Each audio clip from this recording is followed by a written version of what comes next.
जय माँ काली दोस्तों, आप सभी को मेरा नमस्कार। कैसे हैं आप सभी? उम्मीद है कि आप सभी स्वस्थ होंगे, खुश होंगे। माँ काली का आशीर्वाद और बाबा भैरवनाथ का आशीर्वाद आप पर और आपके परिवार पर सदैव बना रहे।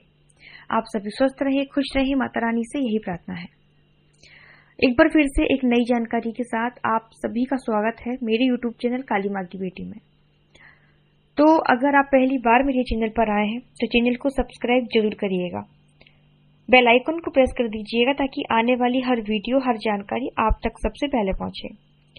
साथ ही मेरे वीडियो को लाइक करिएगा और ज्यादा से ज्यादा इस वीडियो को शेयर करिएगा। कुछ दिनों पहले मैंने एक वीडियो बनाई थी जिसमें मैंने आपको बताया था कि माता काली की सवारी कैसे प्राप्त करें। एक शाबर मंत्र मैंने आपको और एक विधि पूरी मैंने आपको बताई थी, और मुझे उस वीडियो पर बहुत सारे कमेंट मिले और पर्सनली भी मुझे बहुत लोगों ने बोला कि क्या हम भी माता काली को अपने शरीर पर बुला सकते हैं, क्या हम भी वो साधना कर सकते हैं। मतलब हर कोई माता काली की सवारी चाहता है। तो आज का जो वीडियो है वो इसी से संबंधित है, जिसमें मैं आपको बताऊंगी कि किसी भी देवी देवता की सवारी, माता काली की ही नहीं, किसी भी देवी देवता की सवारी अपने शरीर पर क्यों नहीं बुलाना चाहिए। अगर देवी देवता की सवारी खुद से ही प्रसन्न होकर, आपकी पूजा से प्रसन्न होकर आपके ऊपर आती है तो वो एक अलग बात है, उसमें फिर कोई दिक्कत नहीं है। लेकिन अगर आप साधनाएं कर रहे हैं सिर्फ इस चीज के लिए कि आपको माता काली की सवारी आ जाए या अन्य किसी देवी देवता की सवारी आ जाए, तो फिर आपको यहां सावधान हो जाने की जरूरत है। एक बात मैं आपको बता दूं कि कुछ लोगों को तो सवारी आना, किसी भी देवी देवता की सवारी आना एक खेल लगता है। आपको तो ये भी नहीं पता कि सवारी आपको क्यों चाहिए, सवारी के क्या नियम होते हैं, सवारी कैसे चलाई जाती है, सवारी कैसे काम करती है, कैसे पूछा देती है, ये आप कुछ भी नहीं जानते। बस आपको तो एक चीज पता है कि अगर मेरे ऊपर सवारी आई तो लोग मुझे मान सम्मान देंगे, मेरी पहचान बढ़ेगी, मैं भक्त से भगत बन जाऊंगा, लोग मुझे जानेंगे। ये क्योंकि मैं बताती हूं ना हमेशा कि जिनको सवारी आती है उनको लोग भगवान का दर्जा दे देते हैं। इतना तो वो भगवान को नहीं मानते जितना वो सवारी वाले व्यक्ति को मानते हैं। तो कुछ लोगों को इस चीज का लालच है कि सिर्फ इसलिए उनको सवारी चाहिए।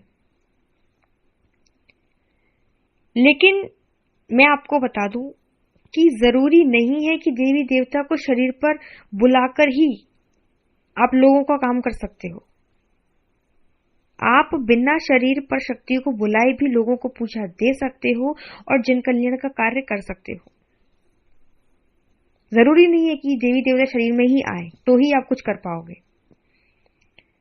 क्योंकि जो भगत होते हैं वो दो तरह के भगत होते हैं। एक भगत वो होते हैं जो दरबार लगाते हैं, जिनको सवारी आती है, और दूसरे वो होते हैं जो अपनी पर्सनल लाइफ को जीते हुए भक्ति करते हैं, साधनाएं करते हैं और सिद्धियों को प्राप्त करते हैं, लेकिन वो उनको अपने तक रखते हैं, उजागर नहीं करते, गुप्त रखते हैं। क्योंकि जरूरी नहीं है ना कि हर कोई दरबार लगाए।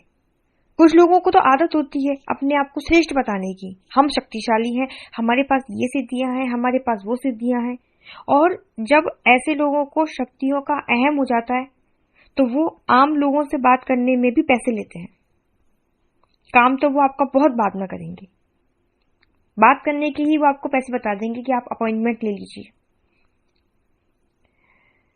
इसलिए जरूरी नहीं है कि सवारी को बुलाया जाए। सवारी जब किसी व्यक्ति पर आती है तो उस व्यक्ति का जो शरीर होता है ना, बिल्कुल कमजोर पड़ जाता है। सवारी आने के बाद इतना दर्द उस व्यक्ति के शरीर में होता है जैसे किसी ने लट्ठों से मारा हो, इतने उसके हाथ पैर टूटते हैं सवारी आने के बाद। और दूसरी चीज कि अगर आपको सवारी आती है और आप सवारी के नियमों का पालन नहीं करते तो आप और आपके साथ साथ आपका पूरा परिवार बर्बाद हो जाएगा। ये झूठ नहीं बोल रही हूं, मैंने अपनी आंखों से ऐसे कई केस देखे हैं जिनके परिवार में किसी न किसी व्यक्ति को सवारी आती थी, जिनके दरबार चलते थे, जिनके घर में जिस व्यक्ति को सवारी आती थी। हमारे शहर से थोड़ी सी ही दूरी पर एक महिला थी जिनको सवारी आती थी, दरबार लगता था उनके यहाँ और इतने भंडारे चलते थे, प्रतिदिन उनके यहाँ भंडारे चलते थे। तो जब तक उनके परिवार ने सवारी के नियमों का पालन किया तब तक तो उनको शक्ति ने बहुत दिया, बिल्कुल सोने में लाद दिया समझो। बिना सोने में तो वो कहीं चलते ही नहीं थे, इतना शक्ति ने उनको दिया। लेकिन एक समय ऐसा भी आया कि आज उनकी कंडीशन ये है कि उनके पास अगर वो सुबह खा ले तो शाम को खाने के लिए नहीं है। सवारी अब भी आती है लेकिन बोलती नहीं है, उस घर के व्यक्ति को कुछ नहीं बताती। शक्ति ने वचन ले लिया है कि वो अब उस घर के व्यक्ति का भला करेगी ही नहीं, क्योंकि उसका अनादर हुआ है उस घर में। तो अगर सवारी के नियमों का पालन नहीं होगा तो बर्बाद हो जाओगे आप बर्बाद होगे, आपके साथ आपका परिवार बर्बाद हो जाएगा। क्योंकि जिस घर में सवारी आती है सिर्फ उस व्यक्ति को नहीं, पूरे परिवार को नियमों का पालन करना पड़ता है।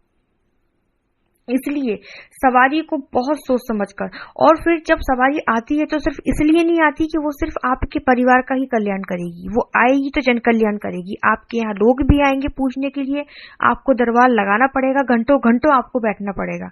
उस हिसाब से आपके पास पूरी व्यवस्था होनी चाहिए, जगह होनी चाहिए, आपके पास पैसा होना चाहिए, बहुत सारी चीजें हैं अगर आप सवारी को बुलाते हैं। अगर आप भक्ति के द्वारा सवारी को बुलाएंगे तो वो सवारी तो अपने आप ही सब कुछ आपका पूरा आगे का मैनेजमेंट करती चलेगी। लेकिन अगर आप साधना करके जबरदस्ती की शक्ति को अपनी तरफ आकर्षित करोगे तो फिर भाई यहां आप रिस्क ले रहे हो। ठीक है, इसलिए सवारी को कभी शरीर पर नहीं बुलाना चाहिए। बिना सवारी के आप लोगों को पूछा दे सकते हो। कैसे कि जरूरी नहीं है कि सवारी आए शरीर में, आपने जो साधनाएं की हैं, आपके पास जो सिद्धियां हैं, जो मंत्र हैं, उसके द्वारा आप शक्तियों से बात कर सकते हो। कुछ भगत ऐसे होते हैं जिनको सवारी आती ही नहीं है और वो बस माला फेरते हैं, वो ध्यान लगाते हैं और आपको सब कुछ बता देते हैं। और इन्हीं लोगों के पास सबसे ज्यादा शक्ति होती है, जो अपनी साधनाओं को गुप्त रखते हैं। अगर किसी शक्ति को हाजिर करना हो, किसी भूत प्रेत का निपटारा करना हो, तो ऐसे व्यक्ति को 2 मिनट नहीं लगेंगे ये सब सही करने में। कर सकते हैं वो, क्या नहीं कर सकते। बस जरूरी नहीं है कि वो देवी देवता को बुलाए, वो नहीं बुलाते। क्योंकि जब बोलने से काम हो रहा है, जब वो चीज जो बोल रहे हैं वो चीज हो रही है, तो उसके लिए फिर देवता को क्यों बुलाए। मुझे बहुत लोग कमेंट करते हैं कि दीदी आप दरबार लगाती हो क्या, आप पूछा देती हो क्या। मतलब क्या जरूरत है दरबार लगाने की। हम अपने समय को नहीं बांटना चाहते। हमें ईश्वर ने इतनी शक्ति दी है कि हम जो बोलते हैं वो हो जाता है। तो फिर हम क्यों देवी देवता को कष्ट दें अपने शरीर पर बुलाने का, जरूरत क्या है। लेकिन कुछ लोग ऐसे भी होते हैं कि जब तक किसी व्यक्ति को सवारी ना आए, जब तक वो सर ना हिलाए, तब तक आप मानोगे ही नहीं कि हाँ ये वाकई कुछ कर सकता है। इतने भी विद्वान लोग हैं। असली शक्ति उनके पास है जो अपनी साधना को गुप्त रखते हैं, अपनी निजी जिंदगी जीते हैं और लोगों का जन कल्याण करते हैं। शरीर पर देवी देवताओं को तो बुलाना ही नहीं चाहिए। क्यों बुलाना है देवी देवताओं को। आपको दिखाना है लोगों को कि हम बहुत जानकार हैं, हम भगवान हैं, हम लोगों को कुछ भी बता सकते हैं, हम भूत प्रेत को कंट्रोल कर सकते हैं। या आपको ये दिखाना है कि लोग हमारी वाहवाही करें कि देखो इनके पास माँ काली की शक्ति है, भैरव जी की शक्ति है, हनुमान जी की शक्ति है। ये बताना है आपको। अगर सिद्धियां चाहिए तो साधना ऐसी करो जो अदृश्य रूप में काम करे और आपका हर कार्य करे। जिन लोगों को सवारी आती है उनका जीवन खुद का नहीं होता, वो खुद के लिए तो जी ही नहीं सकते, वो दूसरों के लिए जीते हैं। फिर किसका संकट काटना है, कब दरबार लगाना है, कहाँ दरबार लगाना है, बस यही सोचते रहते हैं। और ना वो अपने परिवार को समय दे पाते हैं, ना वो अपने बच्चों को समय दे पाते हैं, और ना वो अपना कोई काम कर पाते हैं। अब मान लो कोई व्यक्ति ऑफिस जाता है तो वो कहां से दरबार लगाएगा, है ना, क्योंकि शरीर तो टूट जाता है सवारी आने के बाद। किसी को शमशान काली की सवारी आ रही तो 10 दिन तक बिस्तर से ही ना उठे। तो बहुत सारी चीजें होती हैं सवारी के लिए। और जो लोग अपने परिवार को लेकर चलते हैं, जो ऑफिस वर्क भी करते हैं, जो साधनाएं भी करते हैं, सिद्धियां भी करते हैं, उन लोगों से जो सिद्धि होती है बहुत जल्दी सिद्ध हो जाती है। किसी भी शक्ति को वो बहुत जल्दी हासिल कर सकते हैं और फिर इस तरीके से आप लोगों का जन कल्याण कर सकते हैं बिना किसी देवता को अपने शरीर पर बुलाए। तो उम्मीद है आपको ये जानकारी पसंद आई होगी और समझ में आया होगा कि शरीर पर देवता क्यों नहीं बुलाना चाहिए। तो जानकारी अच्छी लगी तो वीडियो को लाइक जरूर करिएगा। कमेंट में सभी को जय माता दी जय मां काली जरूर लिखना है। मैं मिलती हूँ आपसे दूसरे वीडियो में, तब तक सभी को जय माता दी, धन्यवाद।